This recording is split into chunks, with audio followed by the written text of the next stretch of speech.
The homeless veteran had been sleeping in his car for 3 months when the young waitress did something that would expose a billion-dollar conspiracy and change both their lives forever. But what she discovered about his true identity would shake her to her core.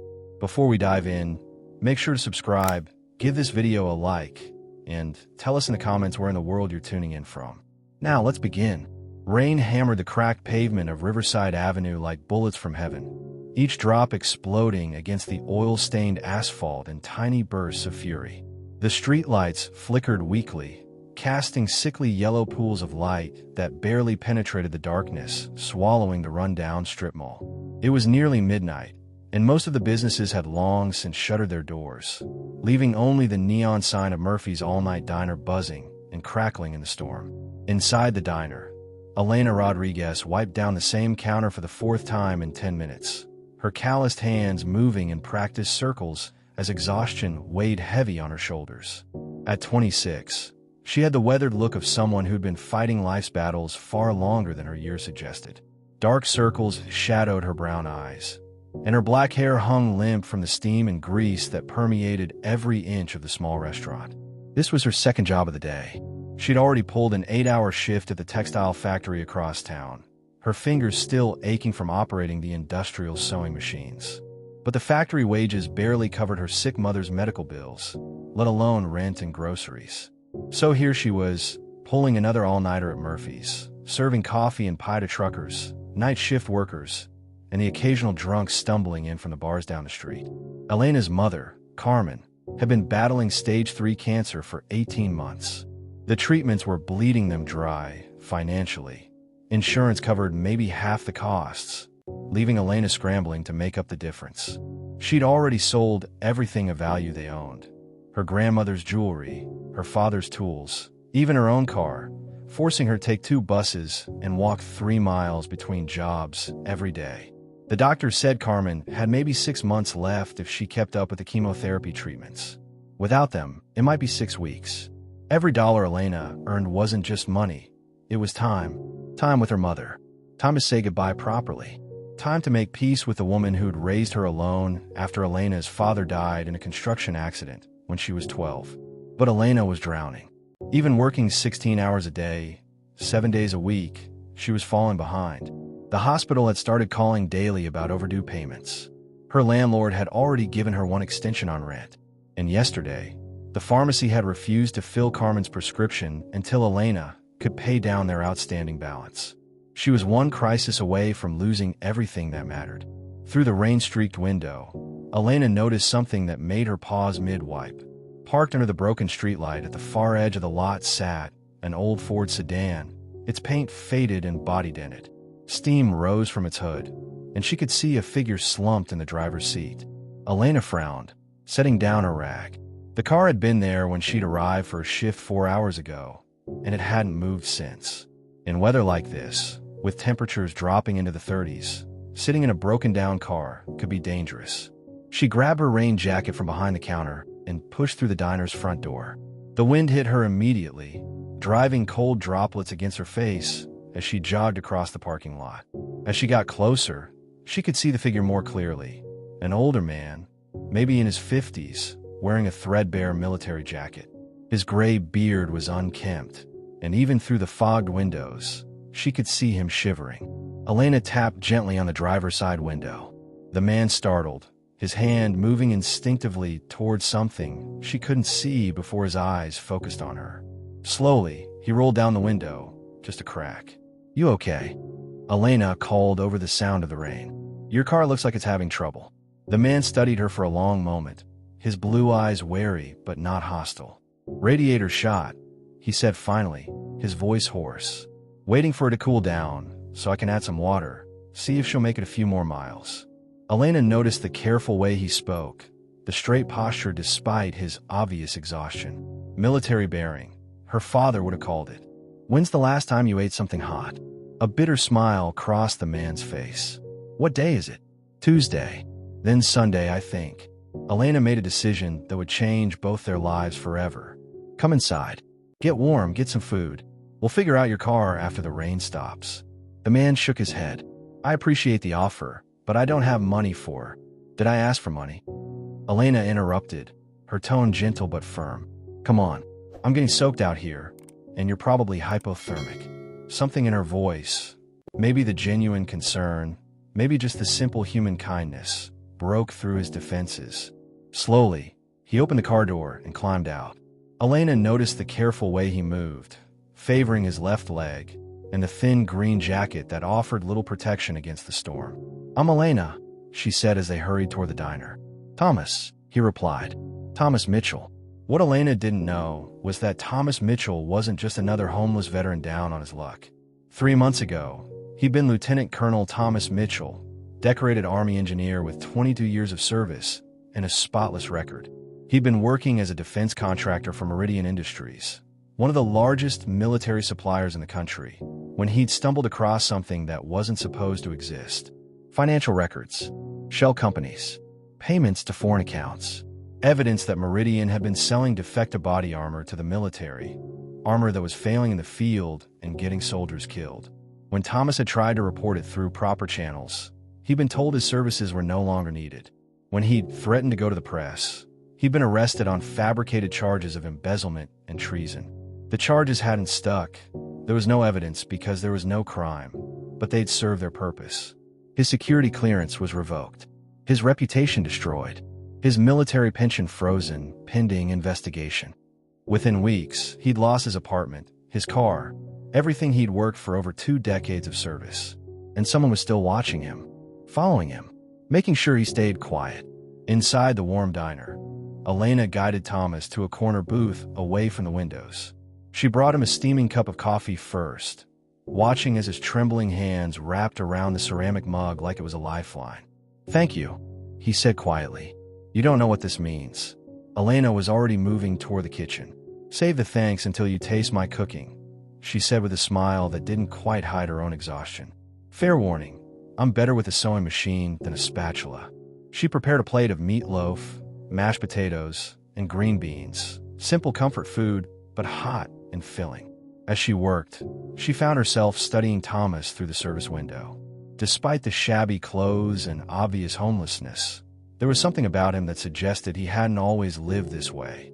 The way he sat, the way he held himself, even in his current condition, it spoke of discipline, of structure. When she brought the plate to his table, Thomas looked up at her with something close to wonder. How much do I owe you? Nothing, Elena said, sliding into the booth across from him. Just eat. Thomas stared at the food for a moment, then began eating with careful, measured bites. It was clear he was trying not to devour it despite his obvious hunger. Elena watched him, her heart aching for reasons she couldn't quite name. Military, she asked quietly. Thomas nodded, not looking up from his plate. 22 years. Army Corps of Engineers. My father was Army, Elena said. 10th Mountain Division. Said the Corps guys were the ones who actually won wars. Everyone else just made the noise. I got a small smile from Thomas. Smart man, your father. He was. Elena's voice softened. Died in a construction accident when I was 12. Fell from scaffolding. She paused. What happened to you? If you don't mind me asking. Thomas set down his fork, his expression hardening. I asked too many questions. Turns out some questions are dangerous to ask. Before Elena could respond, the diner's bell chimed as the front door opened. 3 men in expensive suits walked in, shaking rain from their umbrellas. They looked completely out of place in the shabby diner at midnight, their presence immediately shifting the atmosphere in the room. Thomas went rigid, his hand moving instinctively toward his jacket pocket. Elena noticed the fear that flashed across his face before he forced it into neutral calm. Friends of yours? She asked quietly. Not exactly, Thomas murmured, sliding lower in the booth. Elena, I need you to listen to me very carefully. Those men aren't here for coffee. The 3 suits had seated themselves at a table near the front door, effectively blocking the main exit. The leader, a tall man with silver hair and cold eyes, was scanning the diner methodically. His gaze paused when it reached their booth, and Elena saw a recognition flicker across his face. Thomas Mitchell, the man called across the empty diner, his voice carrying easily in the silence. We need to talk. Thomas straightened, his military bearing reasserting itself despite his circumstances. Mr. Crawford, I thought I made myself clear the last time we spoke. I'm not interested in your job offers. Crawford smiled, but it was a predator's smile, all teeth and no warmth. Things have changed, Colonel. We have a new proposition for you. I'm not a colonel anymore. Thomas replied evenly. Thanks to you. Details. Crawford waved dismissively. What matters is that you have information we need. Information about the Meridian contracts. Elena felt a chill that had nothing to do with the storm outside. She'd heard that name before, Meridian Industries. They'd been in the news recently, something about a defense contract scandal. She'd been too busy working to pay much attention, but now pieces were starting to click together. Thomas stood slowly, his hands visible and non-threatening. I told you before, I don't have any information. You destroyed all my files, remember? But you remember what you saw, Crawford said, standing as well. His two companions remained seated but alert, and memories can be problematic. Elena's blood ran cold. This wasn't just about a job offer. This was a threat. Elena, Thomas said quietly, not taking his eyes off Crawford. Is there a back exit to this place? She nodded, her mouth suddenly dry. Through the kitchen. When I give you the signal, I want you to run. Call the police. Tell them Thomas Mitchell is at Murphy's Diner on Riverside, and that Meridian Industries is trying to silence a whistleblower. Crawford laughed. The police? Colonel, surely you remember what happened the last time you tried to involve law enforcement. How did those fabricated charges work out for you? Thomas's jaw tightened. That was different, was it? Crawford pulled out his phone, tapping the screen a few times before holding it up. Elena Rodriguez, age 26, employed at Riverside Textile and Murphy's All-Night Diner. Mother Carmen Rodriguez, currently receiving treatment at St. Mary's Hospital for advanced pancreatic cancer. His smile widened as Elena's face went white. Medical bills totaling, what is it now, approximately $87,000 in outstanding debt. Elena felt the floor drop out from under her. How do you? We know everything, Miss Rodriguez. Your mother's condition, your financial situation, your work schedule. Crawford's voice was soft, almost gentle. We also know about the outstanding warrant for medical debt collection and the garnishment order that's been filed against both your employers. Elena stared at him in shock. That's impossible. I've been making payments. Partial payments, Crawford corrected, which, according to the contract your mother signed, constitute a breach of the payment agreement. The hospital has every right to demand immediate full payment. He paused. Unless, of course, certain arrangements could be made. Thomas stepped forward, anger flashing in his eyes. Leave her out of this, Crawford. She has nothing to do with Meridian. Ah, but she does now, Crawford replied smoothly. The moment she served you that meal, she became involved. The question is, how involved does she want to be? Elena's mind reeled as Crawford laid out the situation. Meridian Industries wasn't just a defense contractor. They were part of a network of companies that had been systematically defrauding the government for years. Thomas had discovered that they'd been supplying substandard equipment to troops in combat zones, equipment that was failing and costing lives. But it went deeper than that. The companies involved had connections throughout the government, the military, and law enforcement. They'd perfected the art of discrediting whistleblowers, using legal warfare and financial pressure to silence anyone who threatened their operations. Thomas hadn't just stumbled across financial irregularities. He'd uncovered evidence of a conspiracy that reached into the highest levels of government. Evidence that could bring down senators, generals, and corporate executives. Evidence that was worth killing for.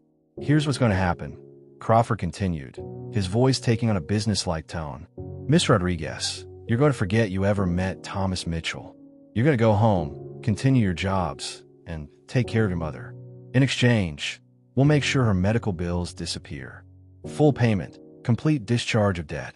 Elena found her voice. And Thomas. Thomas is going to come with us for a little chat. Nothing dramatic, just a conversation about the importance of discretion. Thomas shook his head. Elena, don't listen to him. These people, Crawford interrupted, have the power to save your mother's life, or to make her situation much, much worse. He turned his cold gaze to Elena. The choice is yours, Miss Rodriguez. Take our generous offer, or watch your mother die while you face criminal charges for medical debt fraud. Elena's hands trembled as the weight of the decision crashed down on her. This was exactly the kind of choice she'd feared, sacrifice her principles to save someone she loved, or stand on moral ground while watching her mother suffer. But as she looked at Thomas, seeing the resignation in his eyes, she realized something important. Her father hadn't raised her to abandon people when they needed help most. He taught her that some things were worth fighting for, even when the cost was high. "What evidence?" Elena asked quietly. Thomas and Crawford both stared at her. "What?" Crawford asked. "What evidence does Thomas have against Meridian?" Elena repeated, her voice growing stronger.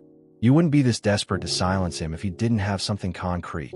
Thomas met her eyes, and she saw a glimmer of hope there.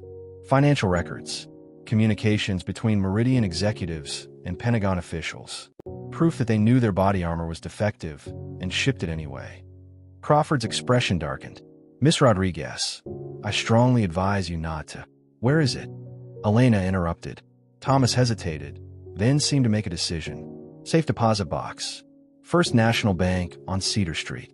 Box 247. Crawford moved toward them, but Elena was already in motion. She grabbed the coffee pot from the warmer behind the counter and swung it toward the nearest window. Glass exploded outward as the pot crashed through, setting off the diner's ancient security alarm. "Run!" Elena shouted over the blaring noise. Thomas needed no further encouragement. Despite his injured leg, he moved with surprising speed toward the kitchen. Elena was right behind him, Crawford's shouts echoing behind them as the diner filled with the sound of breaking glass and angry voices. They burst through the back door into the alley behind the diner. The rain was still falling, but it felt clean and fresh compared to the suffocating atmosphere inside. Thomas grabbed Elena's hand, and together they ran through the maze of dumpsters and service roads that connected the strip mall businesses. "My car's dead," Thomas panted as they reached the street. "Mine's in the shop," Elena replied. "Bus stop's 2 blocks down." They ran through the storm, their footsteps echoing off the wet pavement. Behind them, Elena could hear car doors slamming and engines starting. Crawford and his people weren't giving up easily. The bus stop was just a covered bench on the side of the road, offering minimal protection from the rain. Elena checked her phone. The next bus wouldn't arrive for 40 minutes. "Too long. We need to call someone," she said, scrolling through her contacts. "Who?" Thomas asked. "Elena, these people have connections everywhere. Local police, FBI, half the government." Elena stopped scrolling and looked at him. "What about the other half?" The next morning found them in the office of Sarah Chun, investigative reporter for the Washington Herald. Chun had built her career on exposing government corruption, and her secure email had been one of the few contact addresses Thomas had memorized before going into hiding. Elena sat in a chair beside Thomas's hospital bed. They'd insisted on getting his leg looked at before anything else, watching as Chun reviewed the documents they'd retrieved from the safe deposit box. The reporter's expression grew darker with each page. "This is bigger than I thought," Chun murmured. "Thomas, you weren't just investigating fraud. You stumbled into a systematic conspiracy to defraud the military while soldiers died using defective equipment." The evidence was damning.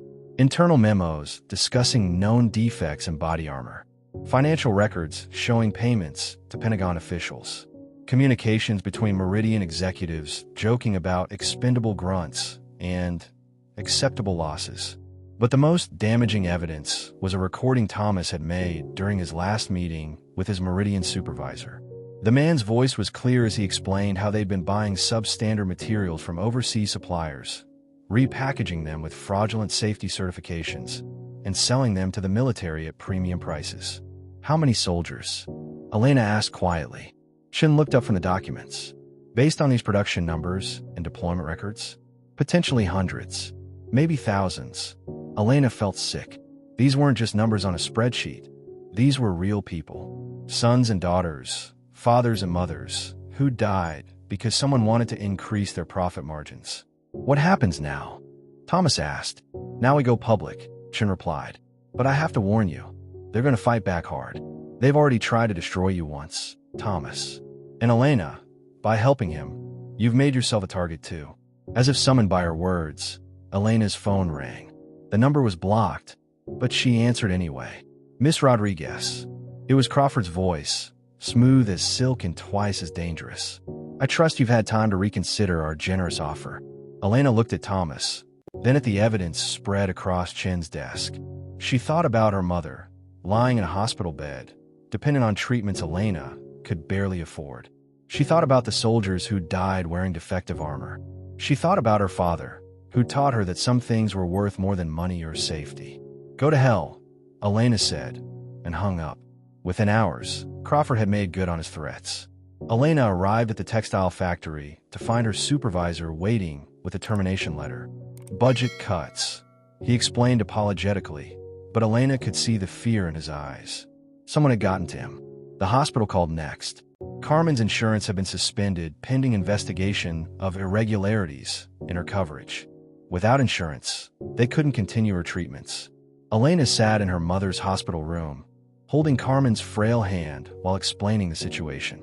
Her mother listened quietly, her dark eyes alert despite the pain medication. "Mija," Carmen said when Elena finished, "your father and I didn't raise you to back down for bullies. But Mama, the treatments will mean nothing if you have to live with knowing you let bad people hurt others to save me." Carmen squeezed Elena's hand with what little strength she had. "You do what's right. I'll be proud of you no matter what happens." Elena felt tears streaming down her face. "I'm scared." "Good," Carmen whispered. "Brave people are always scared. That's what makes them brave." The Washington Herald published Sarah Chen's story on a Thursday morning. The headline read, "Defense Contractor Conspiracy. Soldiers died wearing defective armor while executives profited." The response was immediate and explosive. Within hours, the story had been picked up by every major news outlet in the country. Social media exploded with outrage from military families, veterans groups, and ordinary citizens horrified by the scope of the betrayal. By evening, FBI agents were conducting raids on Meridian Industries offices across the country. Crawford and 17 other executives were arrested on federal charges ranging from fraud to negligent homicide. But the victory came at a cost Elena felt in every bone of her body.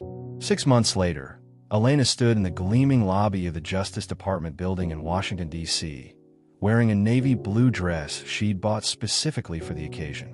The congressional hearing on defense contractor oversight had concluded the day before, with Elena and Thomas both testifying about their experiences. The Meridian conspiracy had unraveled completely under federal investigation.